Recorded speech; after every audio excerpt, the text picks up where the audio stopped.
Mr. Burge, would you state your full name and spell it for the record, please? Jon, Jon, middle initial G as in George, Burge, B-U-R-G-E. Now, during that 25 years, or 20 years of working with the Chicago Police Department, did you come across instances of police torture? I will adopt my prior answer to the first question as my answer to that question. Are you taking your Fifth Amendment rights? That's correct, on our advice of counsel. And while in Vietnam, did you observe or participate in the use of electric shock against Vietnam POWs? I'll adapt my initial response as the answer to that question. And you take the Fifth Amendment? That's correct.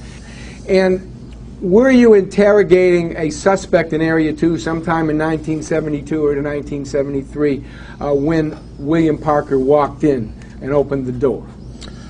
I'll adapt my initial response as the answer to that question. You take the Fifth Amendment on that? Yes, I do. And were you beating the suspect that you were interrogating at the time Bill Parker walked in and opened the door? I'll adapt my initial response as the answer to that question. Now, are you taking the Fifth Amendment on that, sir? Yes. Did you use some kind of electrical device that generated electricity on Anthony Holmes to give him shocks when you were interrogating him? I'll adapt my initial response as the answer to that question. You taking the Fifth on that? Yes. And did you also repeatedly participate in putting a plastic bag or a typewriter cover over his head when you were interrogating him in May of 1973? I'll adapt my initial response as the answer to that question. You taking the Fifth? Yes. The police! Fuck the police! Fuck the police! Jon Burge's crimes were broken wide open by John Conroy, who reported the story in the Chicago Reader. The 1990 article, House of Screams, tells the story of a suspect named Andrew Wilson and his brother Jackie, who were both accused and later convicted of killing 2 police officers. Andrew Wilson told the reader he was subject to, in Conroy's words, burns and electric shock, the shock delivered by 2 different devices to his genitals, his ears, his nose, and his fingers while being interrogated by officers under Burge's command. Accusations from other victims reported by Conroy ranged similar shocks, to beatings, to officers putting plastic bags over suspects' heads. There were stories of burns from cigarettes, and radiators that individuals in police custody were chained to. The allegations came out shortly after Burge was first taken to civil court in 1989 by the People's Law Office, a Chicago civil rights practice that would come to represent many of Burge's torture victims from that point on. One attorney, Flint Taylor, has written extensively about Burge's crimes. He described an unremitting official cover-up that has implicated a series of police superintendents, numerous prosecutors, more than 30 police detectives and supervisors, and, most notably, Richard M. Daley, the city's former longtime mayor, and a previous state's attorney. The revelations came to Taylor and his partners, in part, through multiple anonymous sources who worked with Burge, including one who left anonymous voicemails who they took to calling Deep Badge. After appealing the verdict against Andrew Wilson in a torture case he brought against Burge, the People's Law Offices compiled evidence, enough to convince the police to reopen its Wilson investigation, as well as a broader probe into Burge's torture. He was brought before the Chicago Police Board in 1992. By that time, the city's police union had come to his defense. A fundraiser organized for Burge at a local union hall drew 3,000 people. More victims, however, were coming forward with accusations, among them, mock executions through Russian roulette, sticking a gun in a suspect's mouth, and the use of a cattle prod, sometimes on a suspect's genitals. Taylor claims they documented 118 such cases. I still have nightmares. I still go through sweats. Anthony Holmes, who said he was shocked and suffocated while called a racist epithet by Burge in the 1970s, stated on a local NPR station in 2015. I faced my demon, he said of testifying against Burge. I was laying flat on the floor. He lifted me off the floor. I was on my back, and he lifted me up and pulled the bag off my head, because I know when I woke up, opened my eyes, the bag was off my head. And I felt like I said the last time, I said, this is it. Because, it felt like 1,000 needles going through my body. Each time it shocked me, and then I got the burning sensation, and it was just too much. And so when you lift me off the floor the last time, I said, this is it. Whatever you want me to say, do it, I did it. Whatever it is, kill the president, yeah, I did that too. I didn't kill. I just wanted it out of there. Did you use some kind of electrical device that generated electricity on Anthony Holmes to give him shocks when you were interrogating him? I'll adapt my initial response as the answer to that question. You taking the fifth on that? Yes. And did you also repeatedly participate in putting a plastic bag or a typewriter cover over his head when you were interrogating him in May of 1973? I'll adapt my initial response as the answer to that question. You taking the fifth? Yes. On June 28, 2010, after a 29-year battle for justice, former Chicago Police Commander Jon Burge was convicted in federal court for perjury and obstruction of justice in connection with his torture of over 110 African American men on Chicago's South Side. Burge's criminal prosecution followed the release and exoneration of wrongfully convicted torture survivors and the city of Chicago's payment of over $100 million in settlements. In what have become known as the Chicago police torture cases, Burge and white detectives working under his command tortured at least 110 black men at Area 2 Chicago Police Headquarters from 1972 to 1991.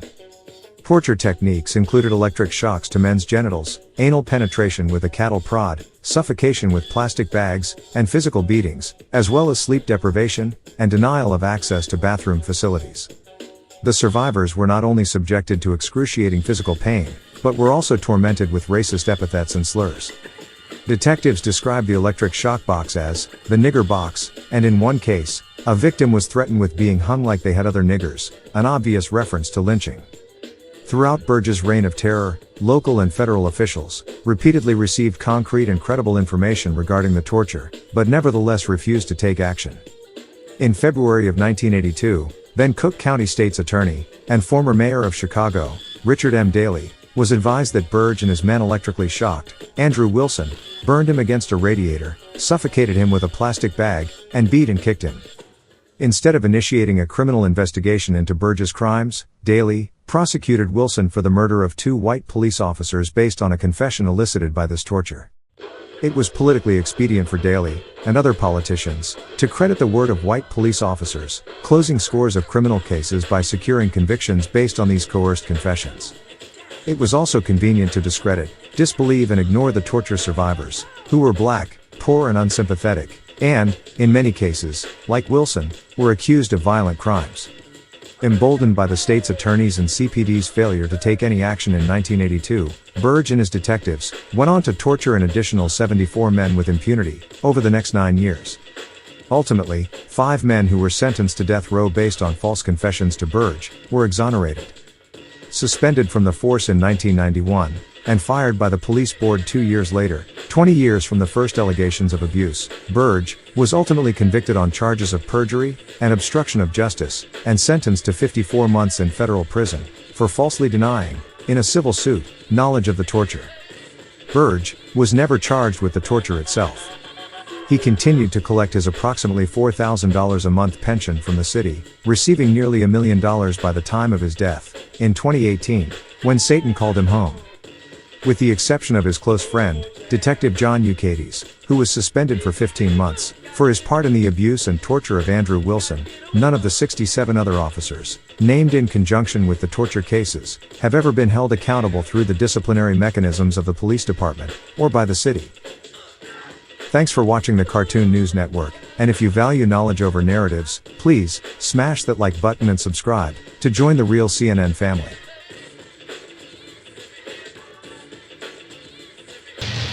He handcuffed me real tight. As I said, he cut my circulation off. He went out of the room and stayed, I guess, for about an hour.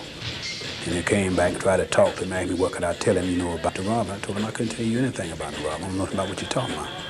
And he said then that, oh, you're going to play tough. So you will tell us before you leave here what we want to know. So I've been known to get out of people's what I want. He got real upset and said, you will talk, you black motherfucker. You said, I'll make you talk, kill you in here one. So I still don't think so. In anger, he rushed to the typewriter and grabbed the plastic cover off there and just crammed it down over my head. And it's like he was a madman. And this other officer helped me. I was trying to get my arms out from behind the chair, but I couldn't do anything. And I passed out. And like I said, he gave me a breath of air. And I came to conscious. And you ready to talk? And I said, I don't have anything to tell you still. So he do it again. The third time, out of the third time, that's when I told him, I said, I'll tell you whatever you want to know, man. Just don't do this no more. But he went out and got a piece of paper and came back. and told me, you signed it, and I looked at him, he said, well, if you don't sign it, you know what you said, we're going to take you back, you're going to tell us before we leave, so we want to know. It was a confession where I said that I did this or that, and I didn't say no such thing. But it was wrote up in his own words. What something they had, how they write out things, but it was wrote up in his own words. Right? I signed. To stop the torture.